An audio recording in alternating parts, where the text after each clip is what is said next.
Hey, how we doing, everybody? It's Eddie Austin here. Today, I want to talk about measurements and why I measure the things that I'm doing and how I feel it makes a difference. I got to say, I've been doing this for a little bit, and it's helped me in a lot of ways because I feel like that if there's nothing measured, there's nothing gained.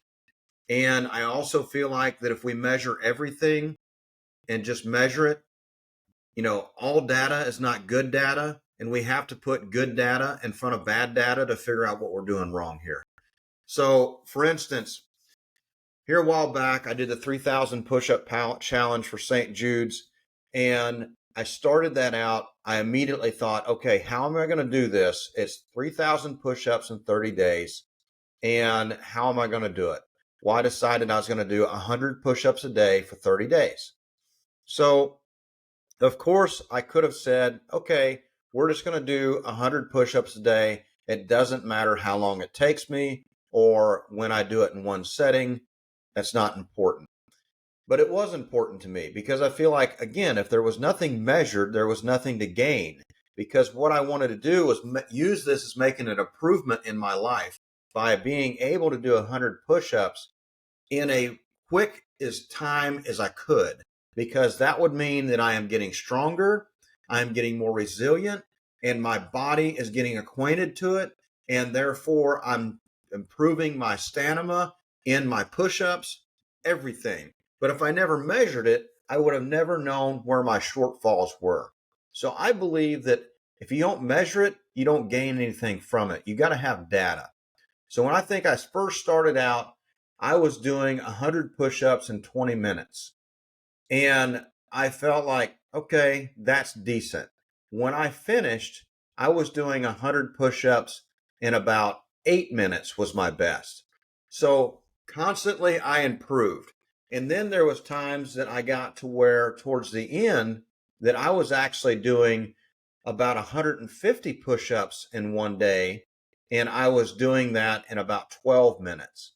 So that right there told me that it's okay to go longer than the 8 minutes as long as I was putting in more. So I was measuring the amount of push-ups and not the time it was taking me.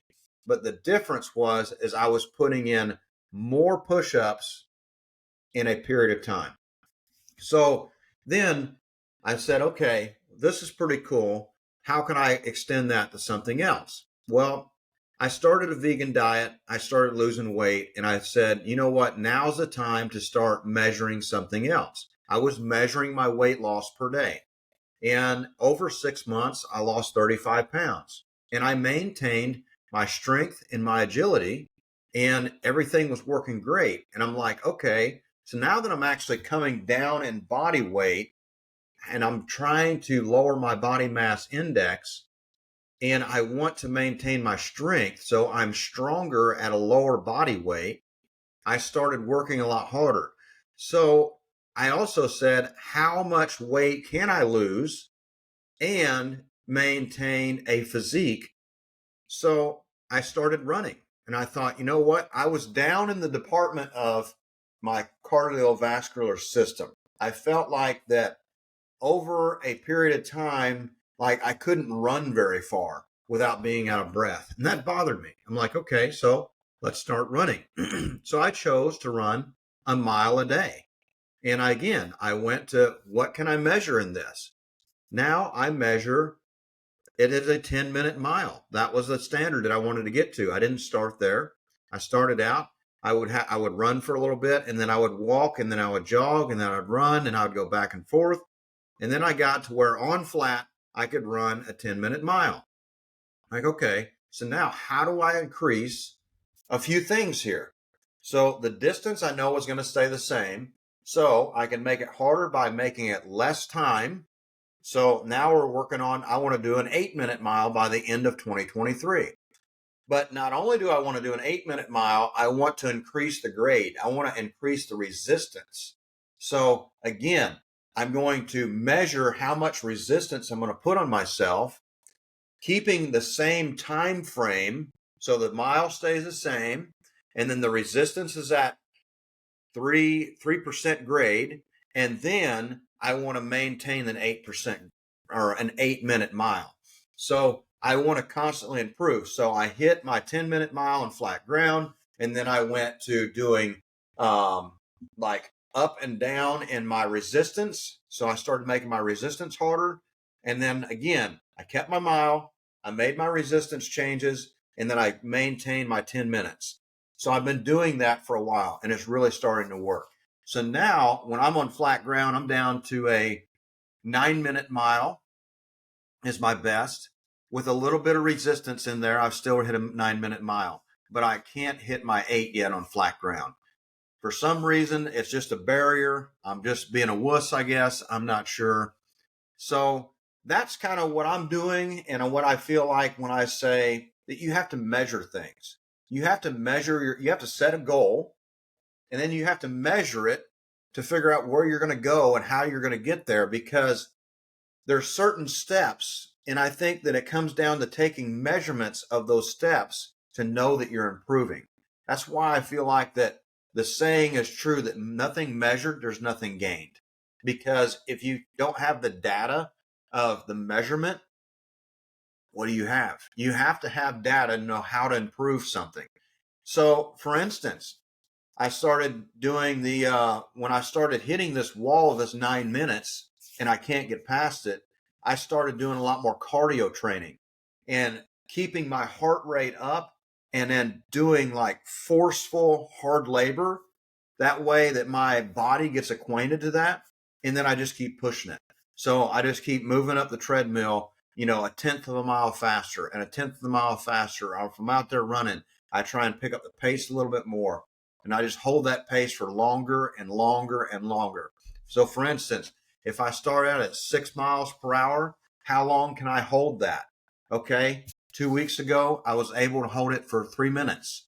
Then today I hold it for 5 minutes. So by measuring that, I'm making improvements. It's just my theory. I don't know what you guys think about that. I would like to hear the methods that you use, and I would like to hear what works for you. And if you think this is all BS, I don't know. It's working for me, and I've done this in business for years. I feel like we have to measure everything to get data to know what kind of gain. So we have to know that if we measure it, what we are gaining from that, and from the gaining from that portion is the data. We evaluate our data so we know what kind of changes we can make and how we can improve on that. If we never started measuring anything, we don't know what kind of data we had. So that's my opinion. I know there's guys out there that say you measure everything, it's all a failure. I don't know. Tell me your thoughts. Tell me what you think. And if you like the content, please like and subscribe. Take a moment and hit the little notification bell and drop me a comment. Throw me a thumbs up. And I'm trying to grow the channel.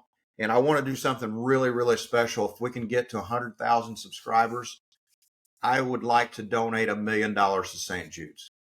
That is my personal goal that I would like to measure by gaining 100,000 subscribers. So if you like the content, please do me a favor, hit the subscribe button and the little notification bell. Y'all have a great day and be extraordinary. You might ask yourself, what is the BEX at the end of my name? That stands for, and it's for me, be extraordinary. I feel like the only difference between ordinary and extraordinary is the extra. And that little bit of extra that I've put into anything that I've ever done, especially business, has gave me huge monetary gains just by doing a little bit of extra. Y'all have a great day. Thank you all so much.